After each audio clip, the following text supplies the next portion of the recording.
Students, यहाँ पे आज हम लोग properties end of parallelogram chapter की थ्योरम 14 को डिस्कस करने जा रहे हैं। इस थ्योरम में हम लोगों को क्या प्रूव करना है कि in a parallelogram each diagonal bisects the parallelogram into two congruent angles. मतलब पैरेललोग्राम का जो डायगोनल होता है वो पैरेललोग्राम को दो कॉन्ग्रुएंट एंगल में डिवाइड करता है। नंबर 2 पॉइंट्स है opposite sides are equal, that means एक पैरेललोग्राम का जो अपोजिट साइड्स होता है वो इक्वल है। Number 3 points is opposite angles are equal, that means एक पैरेललोग्राम का जो अपोजिट एंगल्स होता है वो इक्वल होता है। Okay, so now let us draw a parallelogram ABCD। Here AB is the diagonal of the parallelogram. ठीक है, तो फिर यहाँ पे हम लोगों को गिवन में क्या दिया है कि ABCD इज ए पैरेललोग्राम। ये तो हम लोगों को गिवन में दिया हुआ है। ठीक है, और क्या है कि AC इज ए डायगोनल, ये भी दिया हुआ है। ठीक है, तो हम लोगों को क्या प्रूफ करना है, ये तीनों पॉइंट प्रूफ करना है। तो we have to prove it कि क्या प्रूव करना है। नंबर 1 देखो, each diagonal bisects the parallelogram into two congruent angles. That means यहाँ पे देखो AC इसका डायगोनल है, तो ये AC, ये जो ABCD पैरेललोग्राम है इसको दो ट्रायंगल में बांट रहा है। एक है ABC, एक ट्रायंगल है, एक है ये वाला पार्ट और दूसरा है ADC, मतलब ये वाला पार्ट। तो ये दो ट्रायंगल में this AC diagonal divides the parallelogram into these two triangle. So we have to prove this कि ये दो ट्रायंगल कॉन्ग्रुएंट है। ठीक है, तो नंबर 1 में क्या प्रूव करना है कि triangle ABC congruent triangle ADC, ये नंबर 1 में प्रूव करना है। नंबर 2 में क्या दिया हुआ है कि ऑपोजिट साइड्स आर इक्वल। तो यहाँ पे ऑपोजिट साइड्स क्या है, इसका ऑपोजिट साइड्स है ये, तो ये प्रूफ करना है। मतलब AB इक्वल्स टू DC, ये एंड इसका ऑपोजिट साइड्स है ये, मतलब AD and BC are equal. तो ये नंबर 2 का प्रूफ करना है। और नंबर 3 में क्या है, नंबर 3 में है ऑपोजिट एंगल्स आर इक्वल। तो ऑपोजिट एंगल यहाँ पे क्या है, देखो A एंगल का ऑपोजिट एंगल है C, so A equals to C दिखाना है। हम लोग A लिख सकते हैं या फिर क्या लिख सकते हैं, BAD, ये भी हम लोग लिख सकते हैं। तो हम लोग BAD लिखे इक्वल्स टू BAD ये वाला एंगल एंड इक्वल्स टू क्या होगा, BCD। तो ये एक साइड का हुआ और दूसरे साइड का ADC इक्वल्स टू ABC। तो ये तीनों पॉइंट हमको प्रूफ करना है। ठीक है, तो फिर हम लोग देखें कैसे प्रूफ करते हैं। Now from triangle ABC and ADC, तो इस दो ट्रायंगल में से हम लोगों को क्या क्या मिलता है देखते हैं। From triangle ABC and triangle ADC we get, क्या मिलता है हम लोगों को, देखें यहाँ पे है AC, देखो दोनों ट्रायंगल में ही हो रहा है, ABC ADC दोनों ट्रायंगल में ये लाइन तो कॉमन है। तो फिर हम लोग एक पॉइंट तो दे सकते हैं, AC इज कॉमन साइड्स, दोनों में है। नंबर 2 सेकेंड पॉइंट देखो, यहाँ पे AD ये line and this line, this two lines are parallel to each other because ABCD is a parallelogram. तो हम लोगों को पता है कि एक पैरेललोग्राम का ऑपोजिट साइड्स का लाइन पैरेलल होता है, therefore AD and BC parallel है and AC is a transversal. Transversal मतलब AC ये दोनों लाइन को देखो इंटरसेक्ट कर रहा है, छेद कर रहा है, ठीक है, काट रहा है।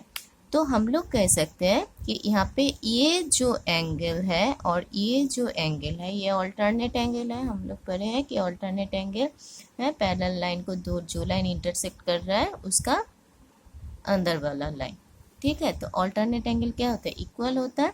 तो फिर इस एंगल के लिए हम लोग क्या लिख सकते हैं, DAC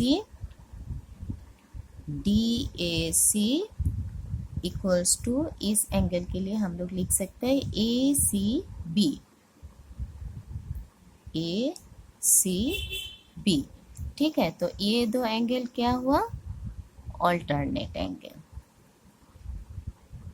अल्टरनेट एंगल क्यों alternate angle, AD is parallel to BC। ये अल्टरनेट एंगल किस लिए है, इसलिए कि AD एंड BC पैरेलल है एंड AC ट्रांसवर्सल है एंड AC इज ट्रांसवर्सल, इसलिए है। नंबर 3 पॉइंट, ये दो पैरेलल लाइन का गया, तो पैरेललोग्राम का दूसरा लाइन भी तो पैरेलल है ना, बाकी जो दो लाइन बचता है मतलब ऑपोजिट लाइन पैरेलल है, तो AB एंड DC ये भी तो पैरेलल है, तो ये पैरेलल है तो इसका भी तो ट्रांसवर्सल AC है तो इस लाइन के साथ जो एंगल बनता है ट्रांसवर्सल का तो वो भी इक्वल है। ये देखो ये एंगल CD लाइन के साथ बनता है और ये एंगल AB लाइन के साथ बनता है इस ट्रांसवर्सल का, तो ये दो लाइन एंगल भी इक्वल है अकॉर्डिंग टू अल्टरनेट एंगल। तो फिर हम लोग क्या लिख सकते हैं उसको, ACD इक्वल्स टू ये वाला ACD और इसको हम लोग लिख सकते हैं BAC। तो इसका क्या कारण है, इसका कारण है ये भी अल्टरनेट एंगल है। क्यों अल्टरनेट एंगल है, ये इस पैरेलल लाइन के वजह से है। तो फिर हम लोग क्या लिख सकते हैं, AB पैरेलल टू CD और AC इज ट्रांसवर्सल, ठीक है। तो ये तीनों पॉइंट हो गया। तो अब देखो इस ट्रायंगल का, इस ABC ट्रायंगल, तो हम लोग कौन सा ट्रायंगल ले, ABC एंड ADC, तो ये दो ट्रायंगल में ये दो एंगल सेम है, ये दो एंगल सेम है और AC कॉमन लाइन है, तो फिर ये दो ट्रायंगल कॉन्ग्रुएंट हुआ। So therefore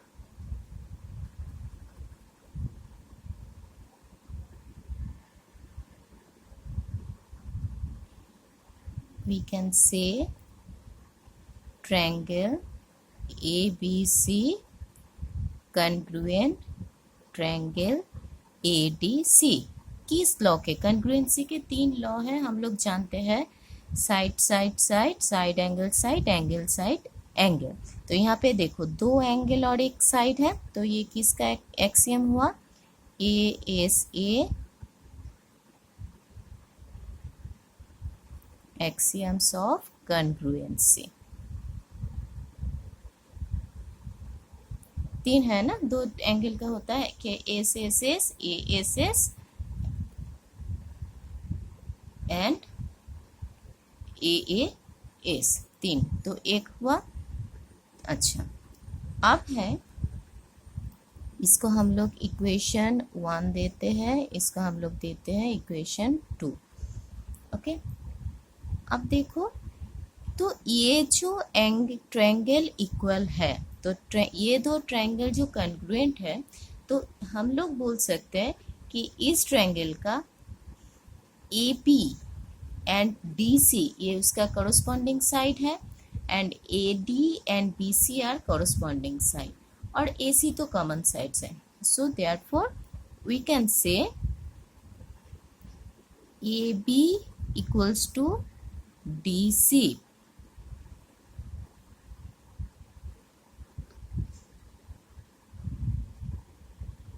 corresponding sides of congruent triangle, क्योंकि वो तो ट्रायंगल तो कॉन्ग्रुएंट है ना, कॉन्ग्रुएंट ट्रायंगल। जैसे कि ये दो ट्रायंगल कॉन्ग्रुएंस है। कॉन्ग्रुएंसी मतलब क्या है? कॉन्ग्रुएंसी मतलब है इस दो ट्रायंगल पूरा एक है। एक है मतलब इसका एक साथ एक एक करके साइड मिलेगा, एक एक करके एंगल मिलेगा, तो वो एंगल और साइड कहीं पे भी रह सकता है, पर एक एक करके एंगल मतलब इसका तीनों साइड, एक ट्रायंगल का तीनों साइड दूसरे ट्रायंगल का तीनों साइड के साथ मेजरमेंट में एक होगा। तो यहाँ पे A B equals to D C है and A D equals to B C. तो ये भी क्या हुआ? ये भी है कॉरस्पॉन्डिंग साइड।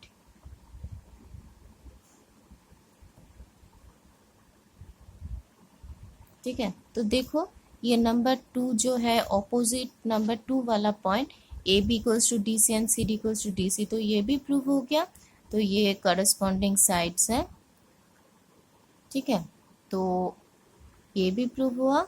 अब है थर्ड वाला मतलब एंगल वाला। तो एंगल तो यहाँ पे ये एंगल, ये वाला डी और एंगल बी, ये तो कॉरस्पॉन्डिंग एंगल है, ये भी सेम होगा। तो एक तो एंगल हम लोग लिख सकते हैं कि ए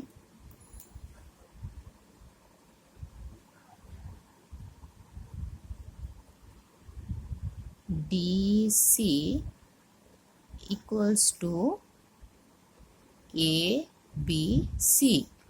तो ये क्या होगा? ये है कॉरस्पॉन्डिंग एंगल।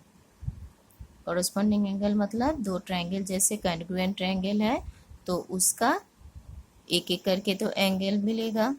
ठीक है, तो यहाँ पे ये कॉन्ग्रुएंस कॉरस्पॉन्डिंग एंगल है। ठीक है, अब है कि यहाँ पे देखो फ्रॉम 1 एंड 2 ये दो पॉइंट में देखो, ये दो ट्रायंगल का DAC एंड BCA ये दो तो सेम है। तो फिर हम लोग क्या लिख सकते हैं यहाँ पे? फ्रॉम, इसके इक्वेशन नंबर हम 1 दिए, तो from equation 1 and 2 we get, देखो यहाँ पे तो इक्वेशन 1 से हम लोगों को क्या मिलता है? DAC इक्वल्स टू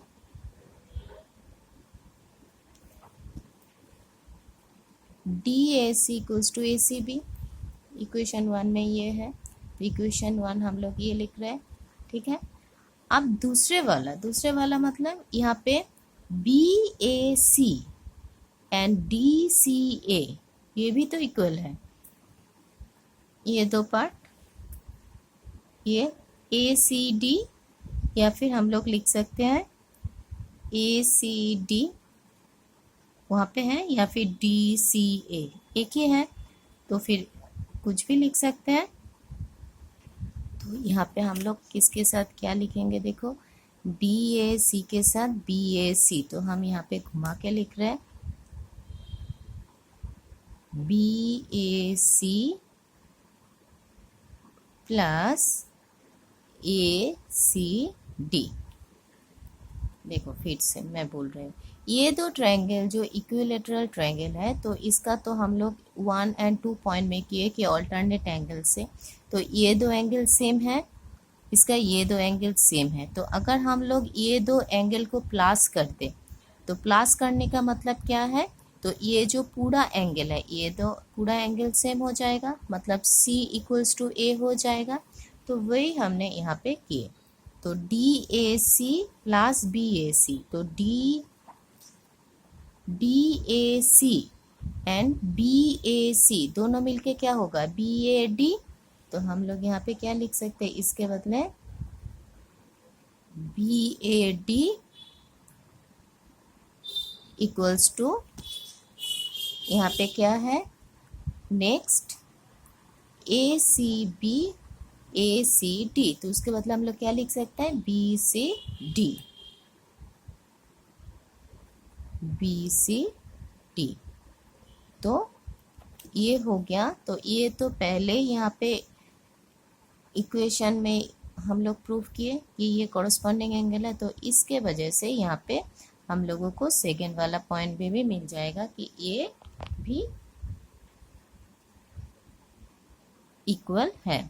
तो फिर देखो हम लोग यहाँ पे अगर लें, सपोज ये है हम लोगों का, ये इक्वेशन 1 दिए, इक्वेशन 2 दिए, ये हम लोग इक्वेशन 3 दिए, ठीक है। ये जो है ये दो इक्वेशन हम लोग क्या दिए, ये मिला हम लोगों को इक्वल वाला 4, ये मिला 5, ठीक है। ये है हम लोगों का 6 और ये मिला 7, ठीक है। तो 1 नंबर ऑफ प्रूफ किससे हुआ, तो फ्रॉम 3 कौन सा प्रूफ हुआ, 1 प्रूफ हुआ कि दो इक्वल है। From 3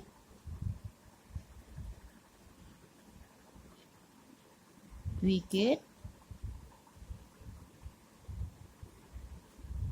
triangle ABC corresponding triangle ADC, ठीक है। तो 1 वाला प्रूफ। अब है फ्रॉम 4 एंड 5, 4 एंड 5 से क्या हुआ, नंबर 2 प्रूफ हुआ। फ्रॉम 4 एंड 5 क्या प्रूफ हुआ, AB इक्वल्स टू DC और AD equals to BC।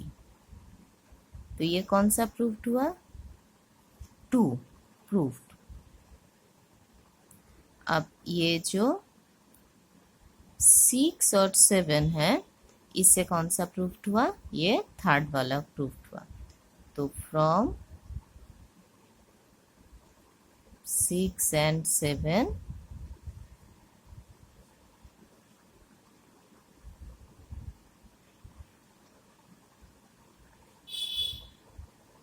3 point is proved, okay। Whenever you write this clearly one by one, as I have no space I write here with another ring, okay। तो हम लोग यहाँ पे क्या सीखे कि अगर एक पैरेललोग्राम का AC एक डायगोनल्स है, तो वो पैरेललोग्राम को दो कॉन्ग्रुएंट ट्रायंगल में डिवाइड करता है, उसका ऑपोजिट साइड्स इक्वल होता है पैरेललोग्राम का, और ऑपोजिट एंगल्स भी इक्वल होता है। तो कॉन्ग्रुएंसी प्रूफ करने के लिए हम लोग क्या करते हैं, कोई भी एक्शंस लेते हैं, angle angle side side side angle या फिर साइड साइड साइड। तो हम लोग यहाँ पे इससे प्रूफ किए, यहाँ से प्रूफ किए, ए एस ए एक सेम से ये प्रूफ किए, ठीक है।